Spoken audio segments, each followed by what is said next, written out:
cuando un paciente oncológico en tratamiento activo de quimioterapia o tratamiento dirigido entra por urgencias con fiebre de 38, a veces un poquito menos, a veces un poquito más, acompañado de malestar general, y una analítica con un recuento de neutrófilos inferior a 500 o que por la fecha del ciclo en el que está se prevé que todavía pueden seguir bajando, estamos ante un cuadro de neutropenia febril. Y esto es una urgencia oncológica que a día de hoy todavía tiene un 10% de mortalidad. Es muy importante la búsqueda del foco infeccioso, además de una historia clínica y una exploración completa. Es muy útil la extracción de hemocultivos y si tenemos un portacaz o un PIC, hemocultivos diferenciales, ¿vale? Tanto de vía periférica como del catéter. Una placa de tórax, una analítica de orina, además de la analítica sanguínea, para hacer un buen despistaje de todos los focos infecciosos. Más o menos prueba de imagen abdominal si la exploración y la historia clínica nos llevan a sospechar un foco abdominal, ¿vale? Y después toca decidir si ese paciente tiene criterio de ingresar o de no ingresar y de decidir el tratamiento antibiótico. ¿Cómo vamos a decidir esto?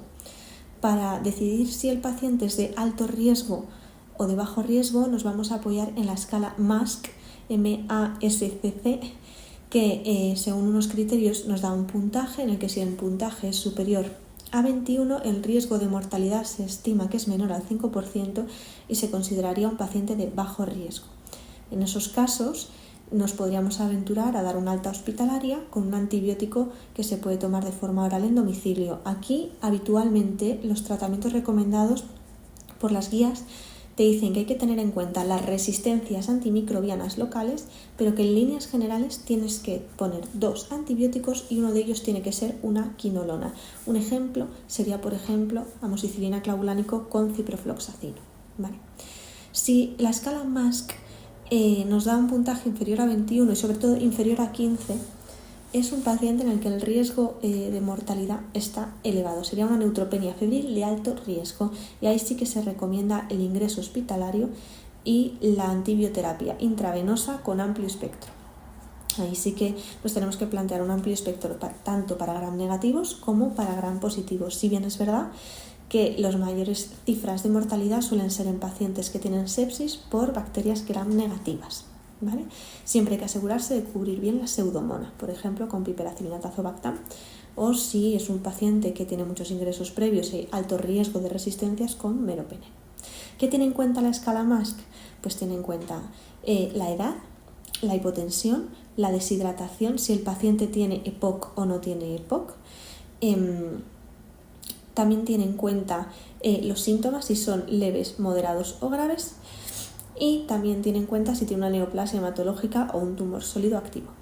En función de todo esto tomaremos una decisión, ¿vale?